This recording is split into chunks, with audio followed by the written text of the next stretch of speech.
জমির সংকটের কারণে ফারাক্কায় নতুন পাওয়ার সাবস্টেশন তৈরি হচ্ছে না। কেন্দ্র সরকার জমি না দিলে আগামী দিনে ফারাক্কা জেনারেল ম্যানেজারকে হাজারো মানুষের উপস্থিতি ঘিরে রাখা হবে। প্রতিক্রিয়া মুর্শিদাবাদ জেলা পরিষদ সদস্যের প্রতিনিধি শহীদুল আলমের।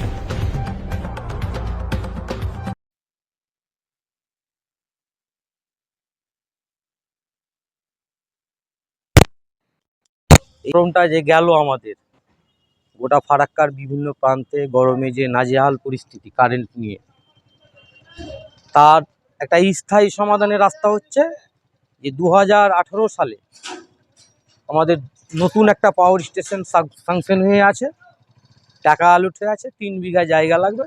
সেই জায়গার সংকটের জন্য আজ অবধি আমরা কাজ শুরু করতে পারিনি নতুন পাওয়ার স্টেশনের।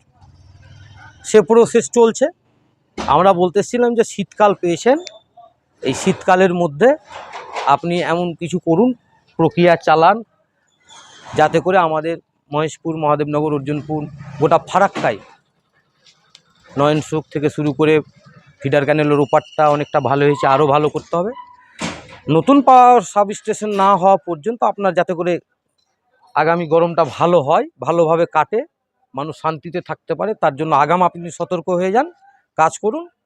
দ্বিতীয় নম্বর পয়েন্ট হচ্ছে সাবস্টেশনের জন্য যে আমাদের জায়গা দরকার 3 বিঘা, আমাদের পশ্চিমবঙ্গ সরকারের বিদ্যুৎ দপ্তরের সচিব, কেন্দ্রীয় জলসম্পদ মন্ত্রণালয়ের সচিবের সঙ্গে চিঠি চাপাটি যা যা সরকারি প্রসেস রয়েছে ব্যারেজের জমি অধিগ্রহণের জন্য সব কিছু প্রসেস করা হয়েছে।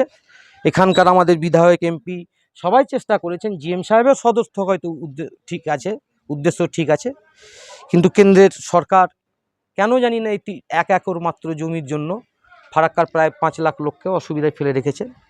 আমরা বিষয়টি নিয়ে সংশ্লিষ্ট দপ্তরের মন্ত্রীর কাছে খুব তাড়াতাড়ি, আমাদের এমপি খলিলুর রহমান সাহেব আছেন এবং যারা আমাদের যে এমপি দক্ষিণ মালদার এমপি ইশা খান চৌধুরী আছেন, ওনাদের কাছে যোগাযোগ করব, যাতে করে এমপির কাছ থেকে, কেন্দ্রীয় মন্ত্রণালয়ের কাছ থেকে এই জমির পারমিশনটা আদায় করে নিয়ে আসতে পারি। কারণ আমরা যাই করি না কেন, নতুন পাওয়ার সাবস্টেশনটা যতক্ষণ না হবে আমাদের এলাকার ফারাক্কার পূর্ণাঙ্গ কারেন্টের ব্যবস্থা সুন্দর হবে না। এটা করার জন্য যা যা করণীয় আমরা সবটাই করব, এলাকার মানুষকে নিয়ে।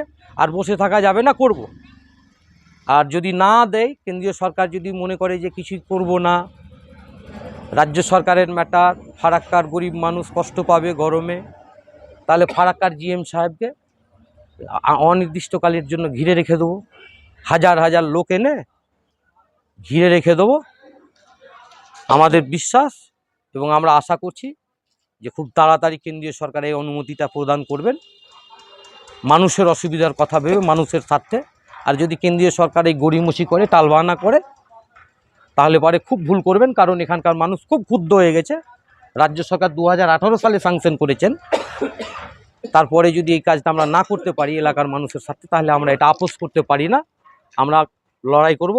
এবং আমি আপনাদের মাধ্যমে যারা যারা যে পার্টি করছেন, কারো কংগ্রেস ভালো লাগছে, কারো তৃণমূল ভালো লাগছে, কারো সিপিএম ভালো লাগছে, কারো বিজেপি ভালো লাগছে, যে যা পার্টি করেন, আপনারা ভাই ফারাক্কার সাথে যা যতটুকু যোগাযোগ আছে, এই কারেন্টের পাওয়ার সাবস্টেশনটা যাতে তাড়াতাড়ি 2-4 মাসের মধ্যে কাজটা আমরা অনুমতিটা 2-3 মাসের মধ্যে পেয়ে যাই এবং কাজ চালু করতে পারি, এটার জন্য আপনারা নিজের নিজের হ্যান্ড থেকে, সিপিএম বলুন, কংগ্রেস বলুন, তৃণমূল যারা আছেন, যারা বিজেপি করছেন, বিজেপির তো সরকার রয়েছে কেন্দ্রে, আপনারও একটু যোগাযোগ করে ভাই ফারাক্কার সাথে এই কাজটা করুন।